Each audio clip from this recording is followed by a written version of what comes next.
నమస్తే, welcome to today news. నూతన కళాక్షేత్రానికి ప్రజా యుద్ధ నౌక గద్దర్ పేరు పెట్టాలని, గద్దర్ విగ్రహాన్ని కూడా ఏర్పాటు చేయాలని గద్దర్ గలం ఆధ్వర్యంలో కవులు, కళాకారులు ఆత్మీయ సమావేశం. బహుజన ఉద్యమ నాయకులు గజ్జల స్వామి అధ్యక్షతన కరీంనగర్లోని ఓ ప్రైవేట్ హోటల్లో నిర్వహించారు. తెలంగాణ రాష్ట్రంలోని అన్ని జిల్లాలలో గద్దర్ విగ్రహాలను ఏర్పాటు చేయాలనేటువంటి ఒక కృత నిశ్చయంతో మరి కొల్లూరి సత్యన్న గారి ఆధ్వర్యంలో ఈ కార్యక్రమం నిర్వహించబడుతూ ఉంది. దానిలో భాగంగానే ఈరోజు కరీంనగర్లో గద్దర్ విగ్రహాన్ని ఏర్పాటు చేయడానికి సన్నాహక సమావేశం ఏర్పాటు చేయడం జరిగింది.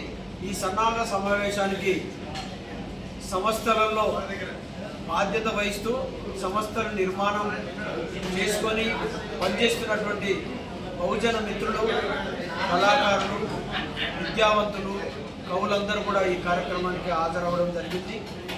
రాజకీయ పార్టీలకు అతీతంగా దళిత సంఘాలు, బహుజన సంఘాలు, కుల సంఘాల నాయకులందరూ కూడా ఈ కార్యక్రమం హాజరై దీన్ని విజయవంతం చేయడం జరిగింది. ముఖ్యంగా గద్దరన్న విగ్రహాన్ని ఏర్పాటు చేసుకోవడంలో ప్రధాన అంశం ఏంటి అంటే, గద్దరన్న అనేటువంటి వ్యక్తి ఒక శక్తి. ఈ భారతదేశానికే గద్దర్ అంటేనే ఒక గానం, గద్దర్ అంటేనే ఒక మార్పు అనేటువంటి దాన్ని దిక్సూచిగా చూపించినటువంటి మొట్టమొదటి తెలంగాణ వీరుడు గద్దరన్న. ఆయన అమరత్వం ఎప్పుడు కూడా అమరుడిగా చిరస్థాయిగా ఉండకూడదు, అది చిరస్థాయిగా కొనసాగాలి, ఉండాలి అనేటువంటి ఉద్దేశంతో అమరత్వాన్ని కొనసాగింపు ప్రజలలో ఉంచడానికి ఈ కార్యక్రమాన్ని తీసుకోవడం జరిగింది. ప్రజల గుండెలలో మరి విప్లవాత్మకమైనటువంటి మార్పును ప్రధానాంశంగా తీసుకొని విప్లవాలు కొనసాగింపుగా, సామాజిక విప్లవాల కొనసాగింపు కార్యక్రమంగానే గద్దరన్న విగ్రహము దిక్సూచిగా మారాలనేటువంటి ఉద్దేశంతో ఈ కార్యక్రమం కరీంనగర్లో ఏర్పాటు చేయడం జరిగింది. ఈ కార్యక్రమానికి మరి దాదాపుగా అన్ని కమిటీలను నిర్మాణం చేసుకొని ఒక కోర్ కమిటీని కూడా ఏర్పాటు చేసుకొని దాన్ని కోఆర్డినేషన్ చేసే బాధ్యత కూడా మరి తీసుకొని పనిచేయడం అనేటువంటి జరుగుతూ ఉంది.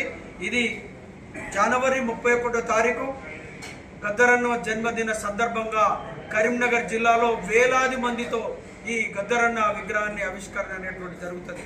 ఈ నెల రోజులు గద్దరన్న జన్మదిన సందర్భంగా ఈ జిల్లాలో ఒక పండగ వాతావరణాన్ని క్రియేట్ చేయాలనేటువంటి ఉద్దేశంతో మరి విప్లవాల నాంది పలికేటువంటి యువకులందరూ కూడా ఈ కార్యక్రమానికి హాజరు కావడం జరిగింది. ఇక హాజరు కానటువంటి వాళ్ళందరూ కూడా మీడియా మిత్రుల ద్వారా, మీ ద్వారా వాళ్ళందరినీ కూడా వారికి మరి ఆహ్వానాన్ని అందుకొని వచ్చినటువంటి వాళ్ళు, ఆహ్వానం అందినప్పటికీ వాళ్ళకి అనేక కార్యక్రమాలు ఉండి రాలేకపోయినటువంటి వారికి కూడా దీని గద్దరు గలము సంస్థ ద్వారా గజ్జల స్వామిగా నేను వారిని రిక్వెస్ట్ చేస్తూ ఉన్నాను. ఈ గద్దరు విగ్రహ కార్యక్రమంలో మీరంతా భాగస్వామ్యమై గ్రామాలలో ప్రచారం చేసి గద్దరన్న విగ్రహ కార్యక్రమాన్ని విజయవంతం చేయాలని చెప్పేసి ఈ మీడియా ద్వారా మేము మనందరినీ కోరుతా ఉన్నాం.